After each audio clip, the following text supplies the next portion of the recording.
Midnight Shadow.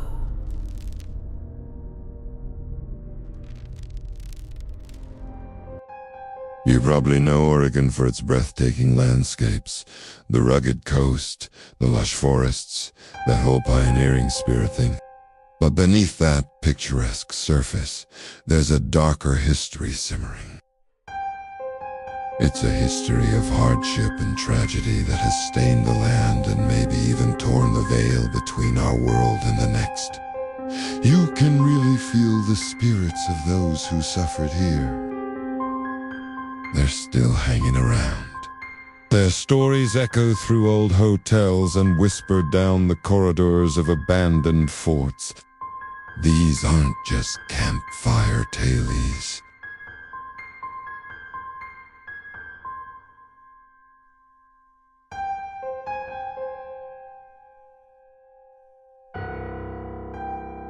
They're a mix of documented events and powerful legends that simply refuse to die. Today, we're heading into the heart of haunted Oregon to explore 6 places where the past is anything but dead. Let's start at an inn that has welcomed travelers for over a century, but has never let some of its guests check out. First up is the Wolf Creek Inn, one of Oregon's oldest and most historic hotels. Built back in 1883 in the dense woods of southern Oregon, this place was a crucial stagecoach stop, a rare beacon of comfort for weary pioneers. It's hosted presidents, movie stars like Clark Gable, and countless travelers. But according to staff and guests, some of those who checked in never really left. The inn has earned a reputation as one of the most paranormally active spots in the entire state. The reports are all over the place. People often hear a piano playing in the downstairs restaurant only to find the room completely empty. Doors slam shut with unnerving force, chairs move on their own, and objects left on tables have a strange habit of vanishing, only to reappear somewhere else entirely. But not all the spirits are just playful pranksters. Kitchen staff have seen a heavy baking pan fly across the room and crash to the floor with absolutely no one near it. Paranormal investigators have been drawn here for years. The team from the Travel Channel's Ghost Adventures famously described the inn as being filled with aggressive negative energy during their investigation. They, like many others, were focused on room 8, which is said to be the absolute epicenter of the haunting. Guests who were brave enough to stay there reported the bizarre feeling of their toes being tickled in the middle of the night. Others have heard a woman whispering in the empty halls or the phantom sounds of children running through the deserted ballroom. But maybe the most chilling story is the legend of a vampire-like creature. Some accounts describe an aggressive spirit with fangs and blood around its mouth. While that's definitely an extreme claim, the sheer volume of paranormal reports has cemented the Wolf Creek Inn's haunted reputation. It's a place where history isn't just in the walls, it's actively being relived by the spirits who still call it home. From the dark woods, let's head to the wild Oregon coast, to a beacon of light with a shadow hanging over it. The Hasetta Head Lighthouse, built in 1894, is one of the most photographed lighthouses in America. But it's the lightkeeper's house, now a bed and breakfast that holds one of Oregon's most famous ghost stories. For decades, guests have felt the presence of a spirit they call Rue. So, who is Rue? Well, her identity is pure folklore, pieced together from local legend and, believe it or not, a Ouija board session years ago that spelled out her name. The most popular story is that she was a lighthouse keeper's wife in the late 1800s, whose young daughter tragically fell from the cliffs into the sea. Heartbroken, Rue supposedly left, but her spirit returned to eternally search for her lost child. Her presence is felt so often that nearly everyone who stays the night has a story. One of the most famous happened in 1975 when a workman was hired to fix a broken attic window. He glanced at the glass and saw the reflection of a woman in a dark Viclin-style dress standing right behind him. He freaked out, fled the attic, and refused to work inside again. When another window broke, he fixed it from the outside, leaving the broken glass on the attic floor. That night, workers were woken by a strange scraping sound from above. The next morning, they found the shattered glass swept into one neat little pile. Ruse seems to be a meticulous ghost. She's often blamed for moving things around in the attic. Her favorite spot? Guests in Victoria's room report feeling an unseen presence or hearing faint whispers. She isn't considered evil, just a heartbroken mother, forever guarding the lighthouse and watching the waves for the daughter she lost so long ago. Leaving the coast, we now head to Portland. Beneath the busy streets of Old Town in Chinatown lies a dark network of passages known as the Shanghai Tunnels. These aren't just basements. They're a grim reminder of one of the darkest chapters in maritime history. In the late 19th and early 20th centuries, Portland was a dangerous port, and these tunnels were ground zero for the terrifying practice. Unsuspecting men would be drugged or knocked out in a saloon, then dropped through a trap door into the tunnels below. When they woke up, they were in a cage, waiting to be dragged to the Willamette River and forced onto a ship as slave labor. For many, it was a one-way trip to a brutal life at sea. Women were also kidnapped and sold into forced prostitution through this same horrifying system. Local legend claims that as many as 1,500 people a year were trafficked this way. Though modern historians are quick to point out that these numbers are likely exaggerated and part of the city's folklore. Still, with all the violence and despair that soaked into these walls, it's no surprise the Shanghai tunnels are considered terrifyingly haunted. Visitors report hearing disembodied voices, seeing shadowy figures dart through corridors, and hearing moans and cries in the darkness. One of the most well-known spirits is a woman named Nina, who is said to haunt the area under what is now Old Town Pizza, a building that was once the lobby of a hotel notorious for this kind of illicit activity. People report smelling her perfume or even hearing her speak. To walk through the remaining tunnels is to walk through the final. Terrifying moments of countless souls swallowed by the earth, their spirits now trapped forever beneath the city. These stories are a chilling reminder that the past doesn't always stay buried. If you're finding this trip into Oregon's dark history fascinating, take a second to hit that subscribe button and turn on notifications.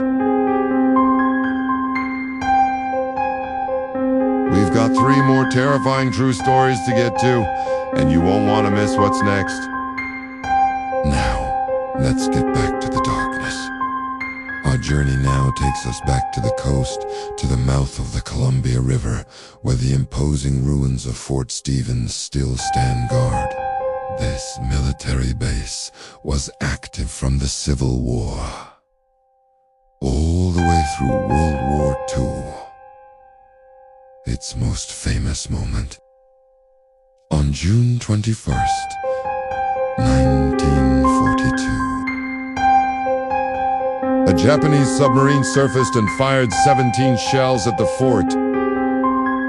While the attack caused little actual damage, it was a massive psychological blow. It was the first time a fort inside the U.S. had been attacked by a foreign power since the War of 1812. Though no soldiers died in that attack, many believe the intense fear of that night mixed with decades of military life, left a permanent spiritual scar on the grounds. The most common ghost seen at Fort Stevens is that of a lone soldier, still walking his post.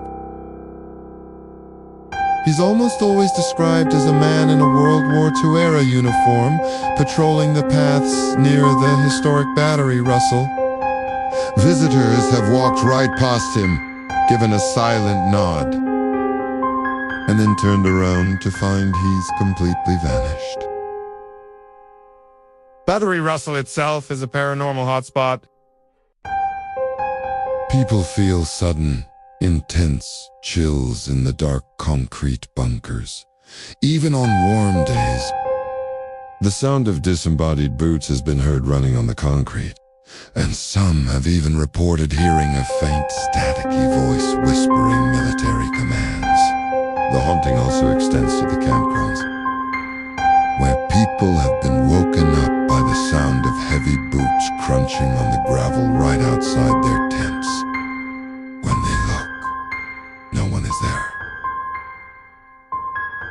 Is it the same spectral soldier, still making his rounds? Fort Stevens is a silent monument to a history of conflict, a place where the echoes of war can still be heard. Not all of Oregon's ghosts are stuck in old buildings. Some haunt the lonely stretches of highway that cut through the coastal forests. Our fifth story is one of Oregon's most infamous urban legends, the Bandage Man of Canaan Beach. The legend started making the rounds in the 1950s and 60s as a cautionary tale to scare teens off of lovers' lanes. The story goes that a logger suffered a gruesome accident at a sawmill. Medics wrapped his entire body in bandages and put him in an ambulance. But on a winding stretch of Highway 101, the ambulance crashed. The medics were found, but the bandaged victim was gone, having vanished into the fog. He was never seen alive again. But his ghost or something worse still stalks that highway. He's described as a mummy-like figure covered in dirty, bloody bandages. They say an overpowering stench of rot announces his presence, a smell so foul it can seep into a moving car. He walks with a strange, disjointed limp, but is said to be terrifyingly fast. His main targets are cars and trucks. The classic story involves a couple parked on a dark road who suddenly feel their truck lurch. Peering into the back, they see him, a hulking shape wrapped in bandages, his eyes peering through the gaps. He pounds on the glass and the roof, trying to get in. As the terrified driver speeds off, the bandage man clings to the vehicle, continuing his assault 4 miles before finally disappearing into the night. Some say he's not a ghost, but a flesh-eating ghoul. And drivers have found scraps of his foul-smelling bandages left in their truck beds as the only proof of their encounter. For our last story, we head inland to the small town of Lafayette, a place living under the shadow of a curse laid down more than a century ago. This tale blends history with terrifying folklore about witchcraft, an execution, and the promise of revenge. The legend dates back to the 1800s. As the story goes, a woman was accused of being a witch and sentenced to hang. In her final moments, she didn't beg for mercy. Instead, she uttered a curse, proclaiming that the town of Lafayette would burn to the ground 3 times as payback. She was then executed and buried in the local cemetery. Now, to be clear, historical records show no evidence of a witch ever being executed in Lafayette. But that hasn't stopped the story of the curse from becoming a powerful local legend. Especially because of what happened next. The town of Lafayette has in fact burned down twice. 2 devastating fires have fulfilled 2/3 of the witch's supposed prophecy. And locals live with the unsettling feeling that a third fire is still coming. A vengeful spirit is said to haunt the Lafayette Pioneer Cemetery. Visitors, especially at night, have reported seeing the apparition of a woman gliding between the tombstones. Paranormal investigators have recorded disembodied voices, including one chilling recording of a female voice moaning the words "Run home." But the scariest accounts are more physical. People claim to have been chased by a screaming entity and have escaped with deep, painful scratches on their backs. The two fires are a historical fact, and for the people of Lafayette, that's all the proof they need that the witch's curse is real. From a vengeful curse to the lonely spirit of a lighthouse keeper, Oregon's paranormal landscape is as varied as it is chilling. These stories are woven into the very fabric of the state's history, reminding us that for every beautiful view, there's a story of tragedy or violence lurking just under the surface, refusing to be forgotten. These places hold the echoes of the past, inhabited by spirits still fighting their battles, searching for loved ones, or seeking revenge. So the next time you're driving through the misty forests of Oregon, just remember, you might not be alone. So what do you think? Are these just stories? Or is there something more to Oregon's haunted history? Let me know in the comments which of these tales you found the most disturbing. And if you know any other local legends, I'd love to hear them. Don't forget to like, share, and subscribe for more journeys into the unknown. Thanks for watching.